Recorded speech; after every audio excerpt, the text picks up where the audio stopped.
Yes, can we have the first question? Yes, Rani. My name is Rani Singh. Thank you very much for sparing time to come and talk to us at the IJ. It's been really fascinating. If I could ask you to talk to a few of your points, please.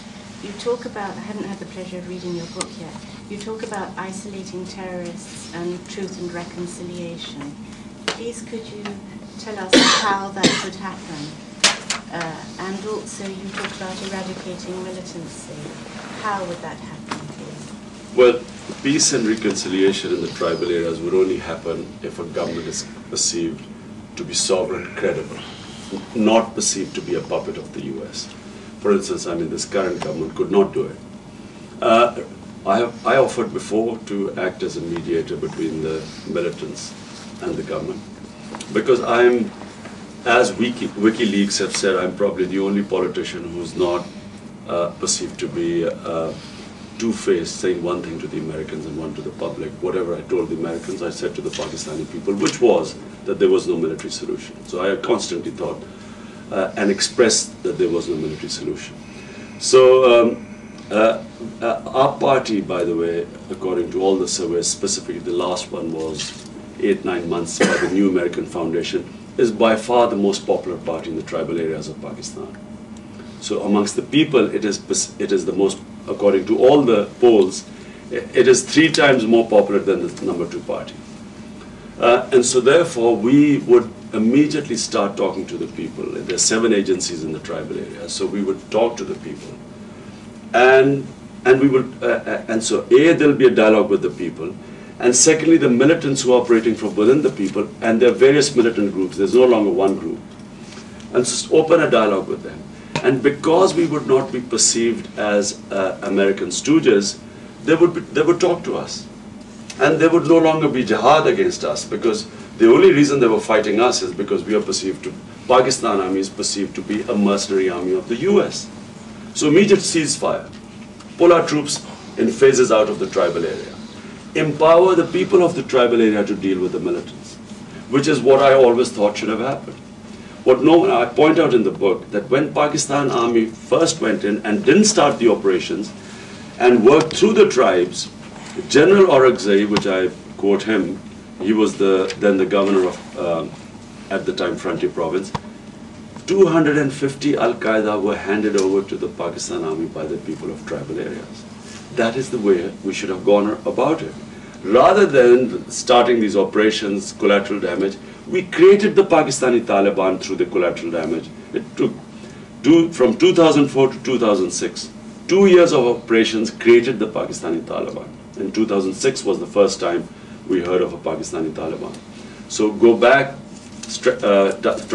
people of the tribal area, win them to your side, talk to the militants, isolate the real terrorists, and use the tribes to get them.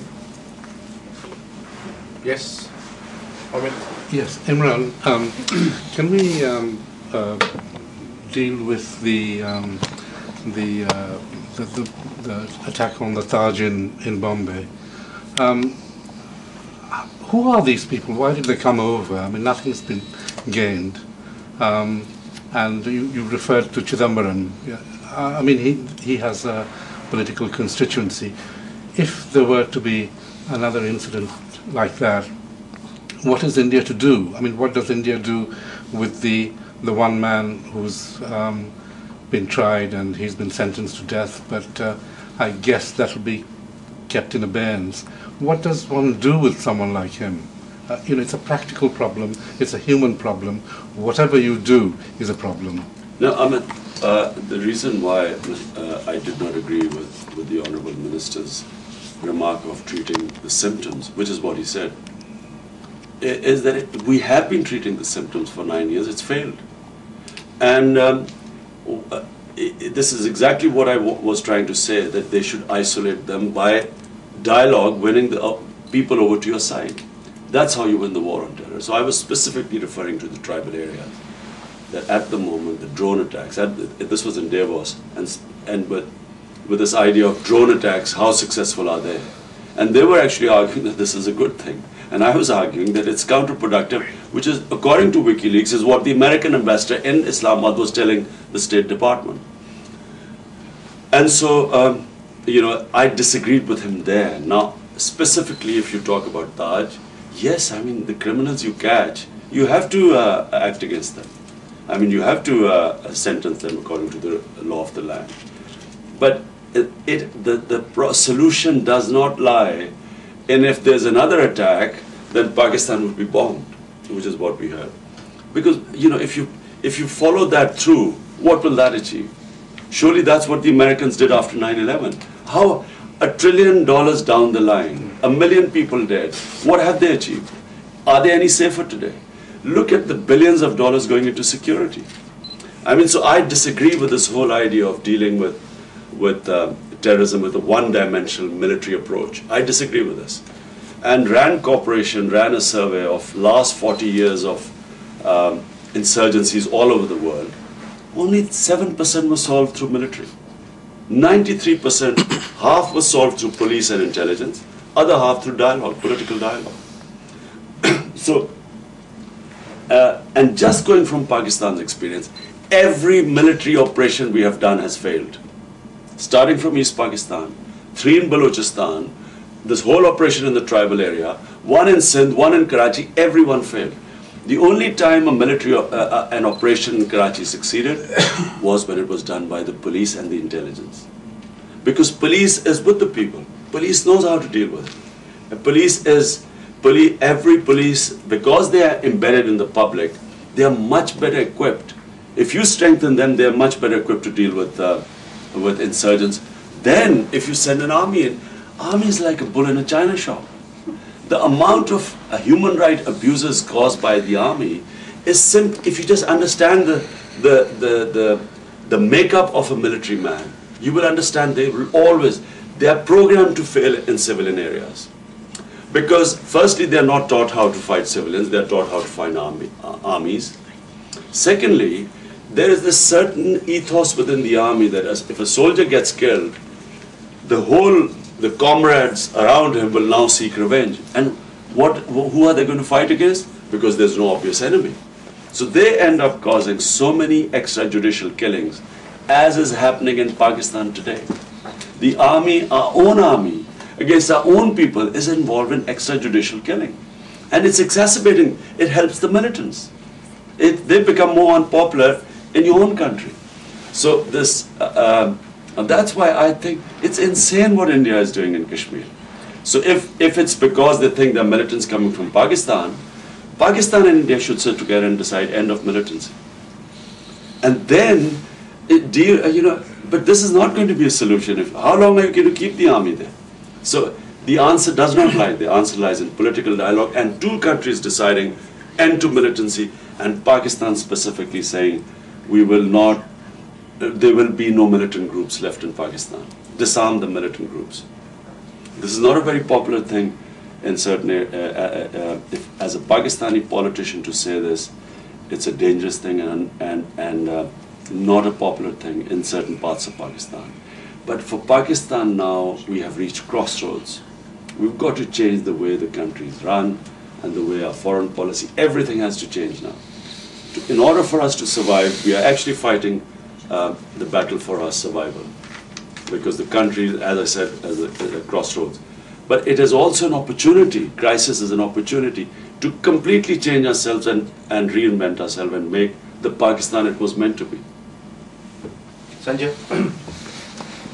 Imran, if I may come briefly to cricket, 2 very quick questions. What do you think went wrong for India and England this summer? And second, the Nawab of Pataudi is, of course, struggling for his health at the moment. Some thoughts on the Nawab of Pataudi? I'm very sorry to hear that about Musa Khan. I knew him for first time when I went to India. I met him, and my prayers are with him. And he was, from what I know at Oxford, had he not lost his eye, he could have become probably one of the all-time greats as a batsman. And even with one eye, his performance was remarkable. Anyway, my prayers are for him. I didn't know about this. What went wrong with India? I'm afraid IPL, emphasis on the limited version of the game, and not realizing that the ultimate test of a team is test cricket. A great test team will always win one-day matches. A good one-day team will not necessarily win test matches. You have to take 20 wickets to win a test match. And if you do not have, if you just have one-day type bowlers, suddenly you found that in test matches they all fail. And even your batsmen, when you are up against the wall, when you are constantly playing in crisis, even your batting collapsed. So what it has shown is that if you have an imbalanced team, you're not going to win test matches. And if you don't win test matches, you can't be a great team. Because cricketers only recognize test cricket as the ultimate skill, as the ultimate test of a player or a team. Thank you. The gentleman there. Yeah. Khan صاحب میں پاکستان اور India کے تعلقات کے بارے میں آپ سے سوال یہ کرنا چاہوں گا کہ کشمیر جو ہے وہ سب سے زیادہ ایسا متنازع مسئلہ ہے انڈیا پاکستان کے درمیان جو دونوں ممالک کو ایک دوسرے کے قریب نہیں آنے دیتا، اور اس وقت انڈیا کی 5-6 لاکھ فوج وہاں پہ متعین ہے اور ہیومن رائٹس کی سب سے بڑا وہاں پہ خلاف ورزیاں ہو رہی ہیں، اور ایون انڈیا پاکستانیوں کو ویزا دینا بھی اس وقت پسند نہیں کرتا، وہ ہر ایک کو پاکستانی کو دہشت گرد کی نظر سے دیکھتے ہیں. تو جیسے آپ نے بات کی ہے ڈائلاگ کی، تو جو ٹرسٹ ہمارے درمیان انڈیا اور پاکستان کے درمیان ہے وہ کیسے ختم ہوگا ڈائلاگ کے ذریعے، اور اس کے لیے تو جب انڈیا ہی ٹرسٹ نہیں کر رہا ہم پہ. دیکھیے کشمیر کا مسئلہ میں نے پھر سے آپ کو کہا کہ یہ صرف حل ہوگا ڈائلاگ کے ذریعے، ملیٹنسی کے ذریعے کشمیر کا مسئلہ حل ہو ہی نہیں سکتا.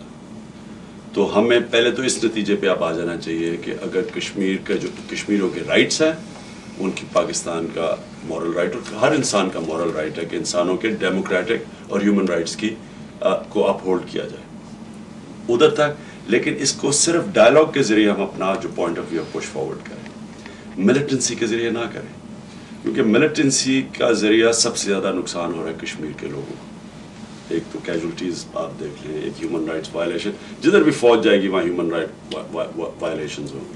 یہ پاسبل ہی نہیں ہے کہ فوج سویلین علاقوں میں رہے اور ہیومن رائٹس وائلیشن نہ ہو. ہندوستان کو اس فیزز میں فوج کو وڈرا کرنا چاہیے، کیونکہ فوج سے تو وہ اور کشمیریوں کو ایلینیٹ کر رہے ہیں، اور جب بھی ان کو موقع ملے گا آنے کا وہ سارے وہ تو بالکل ہی آزادی کی طرف چلے جائیں گے. تو انڈیا پوائنٹ آف ویو سے ملٹری سلوشن نہیں ہے، پاکستان پوائنٹ آف ویو سے ملیٹنسی سلوشن نہیں ہے کہ ہمیں کوئی یہ جو ملیٹنسی ہم 89 کے بعد پاکستان کی کوورٹ پالیسی تھی یہ فیل ہو چکی. اب ایک نیا ہمیں دوستی کرنی چاہیے، ایک نئی انڈرسٹینڈنگ ہندوستان سے کرنی چاہیے جو کہ ٹرسٹ کے اوپر ہو، اور وہ اس کے علاوہ آپشن ہی کوئی نہیں ہمارے پاس. اور سب کانٹیننٹ کو اگر بہتر کرنا ہے اور پراسپیرٹی لے کے آنی ہے سب کانٹیننٹ میں، تو اس کے اندر بھی ہم آپس میں بیٹھ کے ڈائلاگ سے مسئلے حل کرنے کا فیصلہ کریں اور ملیٹنسی ختم. اصل میں ملیٹنسی کی وجہ سے کبھی بھی ہم قریب نہیں آ سکیں گے، کیونکہ آپ نے دیکھ لیا ممبئی کے بعد کہ جتنے مرضی آپ کانفیڈنس بلڈنگ میجرز کر لیں، ایک انسیڈنٹ ہوگا پھر واپس اسکوائر ون پہ پہنچ جائیں گے. یہ کشمیر میں ملٹری کا انڈیا کو اتنی ملٹری وہاں رکھنے کی ضرورت کیوں پڑ رہی ہے؟ انڈیا تو یہی سمجھتا ہے نا کہ پاکستان سے انسرجنٹس آ رہے ہیں، تو اگر وہ ایشو ختم ہو جائے، اگر میں وہی عرض کر رہا ہوں نا کہ ہندوستان کا جسٹیفیکیشن یہ ہے کہ پاکستان سے انسرجنٹس آ رہے ہیں. اگر پاکستان یہ شورٹی دے دے کہ انسرجنٹس نہیں آئیں گے، جو میرے خیال میں ان کو دینی چاہیے، پاکستان کو یہ شورٹی دینی چاہیے. اگر پاکستان کو یہ شورٹی دے دے کہ ہم اپنا پوائنٹ آف ویو پولیٹیکلی حل کریں گے، ملیٹنسی سے نہیں، تو ہندوستان کو پھر ضرورت نہیں چاہیے ہوگی اتنی بڑی آرمی رکھنے کی، وہ وڈرا کر لیں گے. کشمیریوں کی بہتری اسی میں ہے اور سب بر صغیر کی بہتری اس میں ہے. یہ میں آپ کو یہی کہہ رہا ہوں کہ وقت آ گیا کہ ایک نئی ریلیشن شپ قائم کرنے کا. Raju. I bring greetings to you from Leicester. Welcome, Khan Sahab. I've got a very different question. Inter-religious marriages and inter-country marriages, not talking about you personally, your experience, what should British Asians do, and what is your guidance to them? What is your experience telling us to do, our children to do? It's very important. देखिए मैं अपने आप को qualified नहीं समझता है I didn't mean personally at all, sir. Advice Throw some light. It's very important. आपने कभी मैरिज ब्यूरो का नहीं सोचा? हालांकि मैं बाकियों से ज्यादा बेहतर एक्सपर्ट हूँ इंटररिलेशन, लेकिन मैं आपको एक चीज कहता हूँ कि यहाँ जो एशियन कम्युनिटी है Please. उसको इंटेग्रेट करना चाहिए, इस तरह के मेन स्ट्रीम में आना चाहिए। क्योंकि मैं जब शुरू में यहाँ आया था तकरीबन 40 साल पहले, तो यहाँ बड़ी रेसिज्म थी। वो उतनी रेसिज्म अब नहीं है, लेकिन रिप्रेजेंटेशन भी नहीं है उतनी जितनी होनी चाहिए। तो हमारे जो पाकिस्तान की जो यहाँ कम्युनिटी है, उसके अंदर मैंने देखा स्पेशली नॉर्थ इंग्लैंड में मार्जिनाइजेशन है बढ़िया, मेन स्ट्रीम से बाहर है, और मार्जिनाइजेशन से रेडिकलाइजेशन आती है। जो अमेरिकन ब्लैक्स थे, इनकी सबसे बड़ी आज सारी जेलों में अभी भी आप देखें सबसे ज़्यादा 80% ब्लैक्स हैं और हिस्पैनिक्स हैं। उसकी एक बहुत बड़ी वजह यह है कि उनको गेटोस में मार्जिनाइज कर दिया गया, और जब आप उनको मार्जिनाइज करते हैं तो वो फिर उनका कोई स्टेक नहीं रहता स्टेट के अंदर। वो मार्जिनाइज कम्युनिटी फिर होती है रेडिकलाइज। इनकी अपनी ये जो इनकी अपनी अंडर क्लास जो है, जिसको ये अंडर क्लास कहते हैं, ये भी मार्जिनाइज लोग हैं, इनका स्टेट से कोई ताल्लुक ही नहीं है। तो आपने देखा कि यहाँ जो हुआ ये पिछले दिनों में, ये एक मार्जिनाइज्ड लोग ऐसे करते हैं। तो एक कामयाब स्टेट वो होती है जो मार्जिनाइज अपने लोगों को नहीं होने देती। और मैं क्लासिक एग्जांपल देता हूँ स्कैंडिनेवियन ममालिक का, जो मैं समझता हूँ इस दुनिया में सबसे ज़्यादा सिविलाइज्ड लोग हैं। Shravani, yeah. Imran, you mentioned two interesting things in your introduction. You said spiritualism rather than religion, and the fact that you had all the young people of Pakistan behind you. So how are you going to take this forward? Are you going to make them spiritual? I mean, what's your plan and thinking in, sort of getting these two things together? You see, in this book, I trace my own spiritual journey. So it was much later in my life that I moved towards spirituality. But it wasn't because of the state-sponsored religion, which was during Ziaul Haq's time, which I say that, you can't drum people into religion. Religion and you cannot explain faith to people. Once you realize in your heart that there is a God and there's a hereafter and there's a pattern to things, you cannot actually explain this to anyone. It's a thing which you feel inside. And so, for anyone trying to force people into religion, the Quran specifically states there is no coercion in religion. You can't force people into religion. Because they'll go through all the rituals, but inside, what religion should basically do doesn't happen.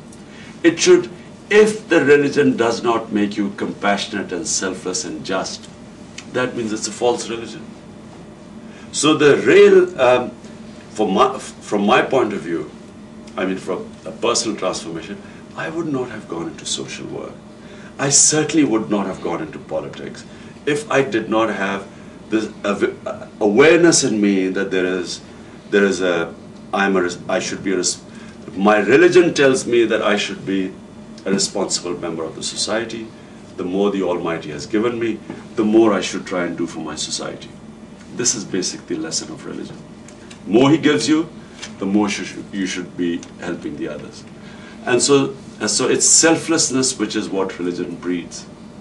A real religion. And by the way, this is the lesson of every religion. The core of every religion is it should make you selfless, compassionate, and just. Khan Sahab, Asians bring India-Pakistan politics in UK. Is it good or bad? I think if we live like civilized neighbors in the subcontinent, you will find that this will also disappear here.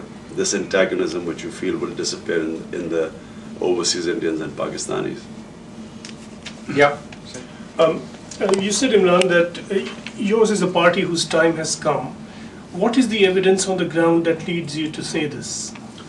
I said this a year ago, and people laughed at me because I said we will sweep the next, not win, sweep the next election. And this was ridicule, this comment.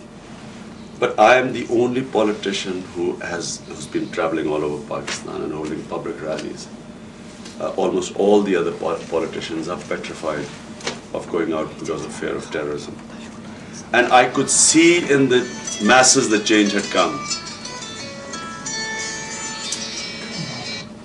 I could see that amongst the general masses, people had changed. And this was only reflected in the last 6 months in all the polls that have been taken. Pew poll in America, YouGov poll here, a New American Foundation poll, any local poll on the website, everywhere Tehreek-e-Insaf's graph is not going up in 6 months, it's going up in weeks.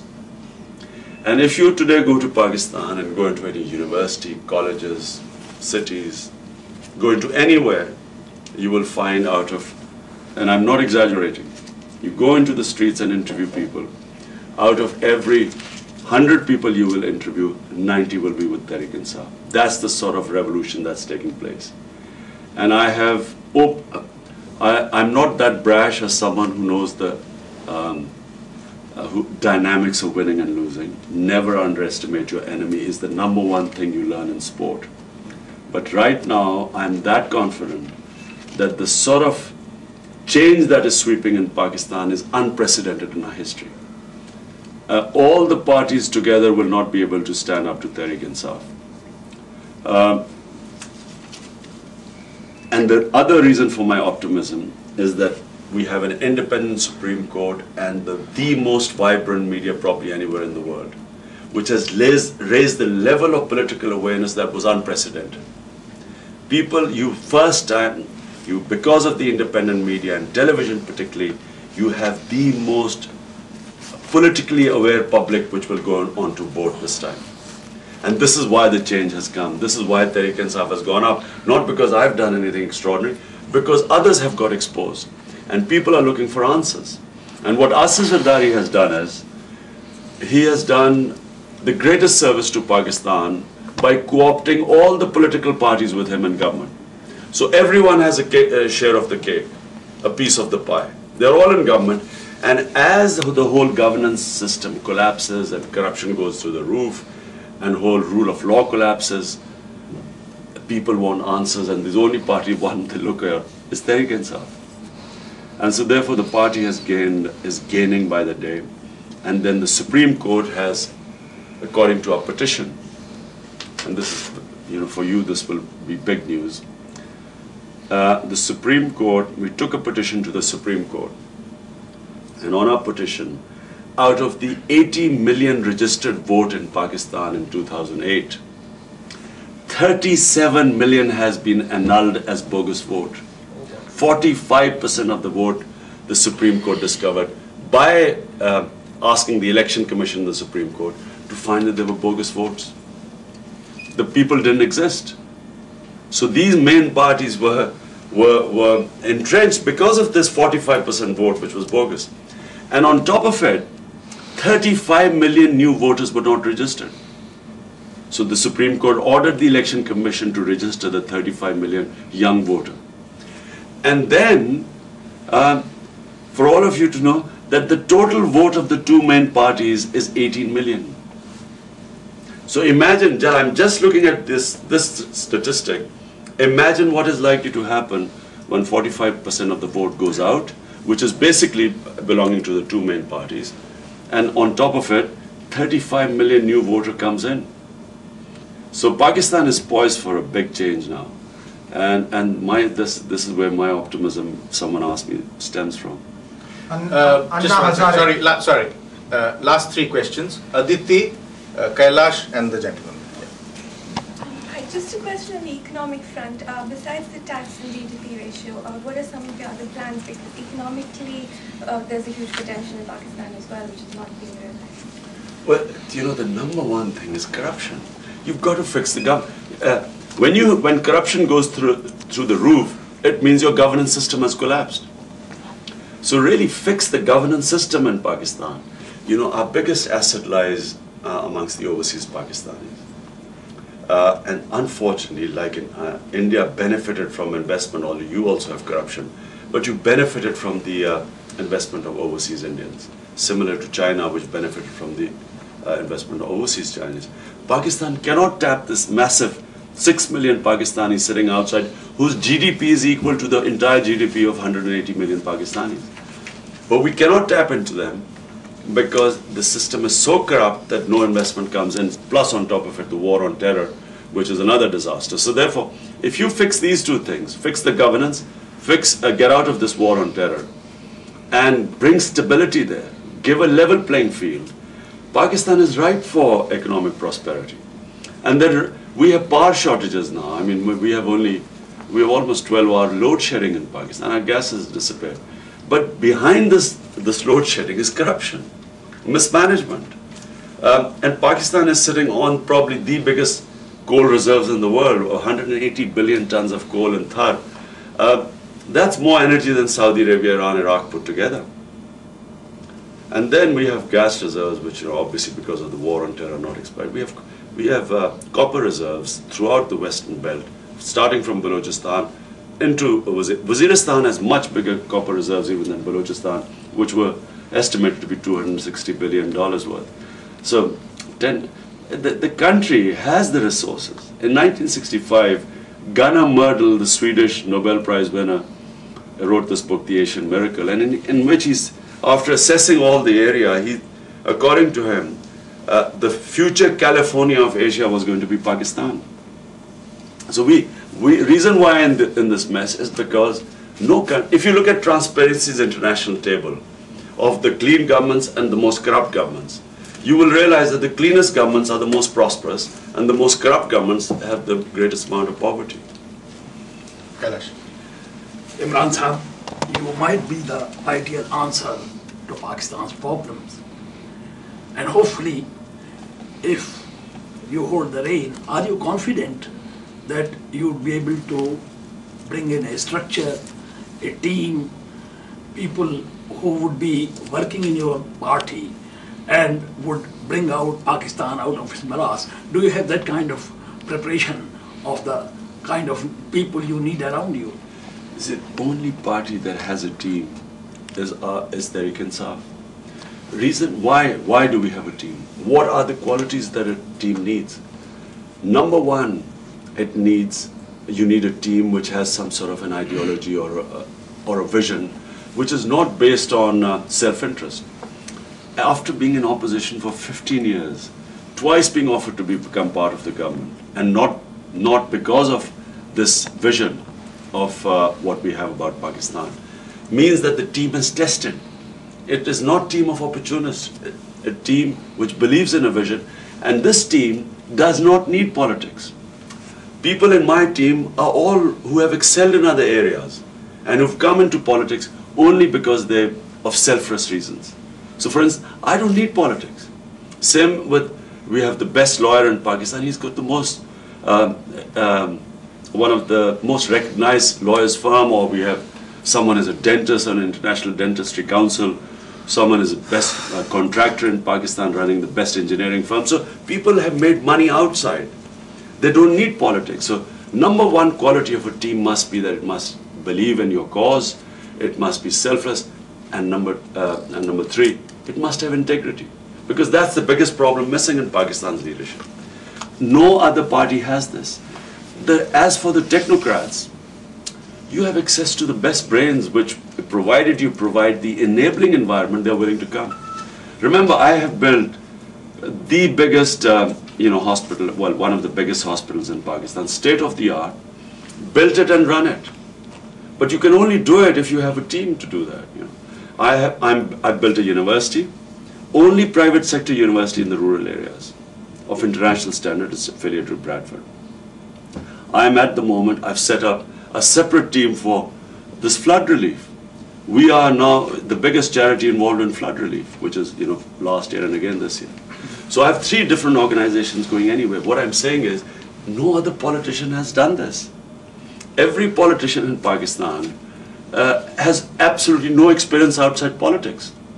They're just professional politicians, which is why they make a mess of the governance. Nawaz Sharif and Benazir Bhutto's first job was prime ministership. They've done nothing else. So it's very difficult for people to succeed who do not understand governance system and building institutions. I'll come to you in a minute. You'll get the last question. Thank you. Batu, yeah. Sir, you have talked about the trade and all that. And personally, I come from Africa, where we have a huge Pakistani Indian prosperous community there. And there are always investment problems, you know, particularly from my South African Muslim friends who want to establish in Pakistan. And the current, always the problem is they have collaborators in Pakistan who are equally good. Mostly these Gujarati businessmen.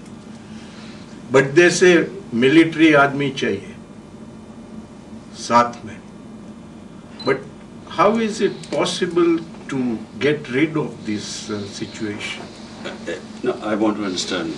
Do they say that to do a business in Pakistan they need a military? No, say you want to set up a manufacturing plant or a distribution company. Mm-hmm. Then again there are so many bottlenecks. And they say if you put some military retired chap or something, things will ease up. No, let me say one. But you've identified the problem. It's because we do not have a good governance system, and corruption permeates every level of the society. So everyone wants money. You can't set up anything when everywhere the government structure has now deteriorated to levels of corruption unprecedented in the country. But this was bound to happen when the biggest crook becomes your president. Yes, last question, because we've got lunch waiting for us, and so we can carry on the conversation there. But the last question. Thank you. Khan साहब, मेरा आपसे question ये है कि पाकिस्तान में अभी तक 64 साल हो गए हैं और अभी तक हमारे जो सियासी इदारे हैं वो मजबूत नहीं हो सके. इसके लिए आप किसे रिस्पॉन्सिबल समझते हैं? मिलिट्री और सिविलियन दोनों को. मिलिट्री की बहुत बड़ी जिम्मेदारी है. वो सिस्टम जब इवॉल्व होने नहीं दिया उन्होंने, जब वो थोड़ा फॉल्टर करता था वो वापस आ जाते थे, और वो जब जाते थे फिर से शुरू होती थी पॉलिटिकल एवोल्यूशन. अगर वो मिलिट्री ना आती तो अब तक कोई हमने इवॉल्व कर जाना था. और सिविलियन भी कि बदकिस्मती से जो सिविलियन आए वो आपके सामने है. वो बजाय मुल्क के लिए आए वो अपनी ज़ात के लिए आए. किसी ने फैक्ट्रियाँ बनानी शुरू कर दी, किसी ने माल इकट्ठा करना शुरू कर दिया. तो हमारी वो जो जिस तरह की लीडरशिप हमें मिली नहीं जो कि डेमोक्रेसी को एम्बेड कर देती पाकिस्तान में. तो जुडिशरी के बारे में आपका क्या ख्याल है? वो उसमें मिलिट्री के साथ इन्वॉल्व नहीं रही पाकिस्तान? जुडिशरी कभी आज़ाद, जब आपकी जुडिशरी आज़ाद ही ना हो तो वो तो जो गवर्नमेंट थी उसके साथ ही. आसिफ जरदारी का सिर्फ आपको केस बता दूं, वो शो करता है कि हमारी जुडिशरी किधर थी. 1988 to 2000 Asif Zardari prime minister house में. जैसी गवर्नमेंट जाती है from prime minister house straight to jail, और एकदम करप्शन केसेस उसके ऊपर सुनते हैं. 93 में बेनजीर वापस पावर में आती है, from jail straight to prime minister house, सारे केसेस ड्रॉप्ड. फिर उसकी गवर्नमेंट 96-7 में जाती है, from prime minister house back to jail, all again cases come. Then वो वापस अब आते हैं, अब सारे केसेस उसके एनआरओ मिल जाते हैं. तो जुडिशरी वो क्या हुई जो कि जो पावर में बैठा उसके ऊपर केस ही नहीं करती, सिर्फ ऑपोजिशन पे केस करती है और कमजोर पे. सो असल में मैं आपकी जो ऑप्टिमिज्म बता रहा हूँ, the optimism for Pakistan lies एक तो मीडिया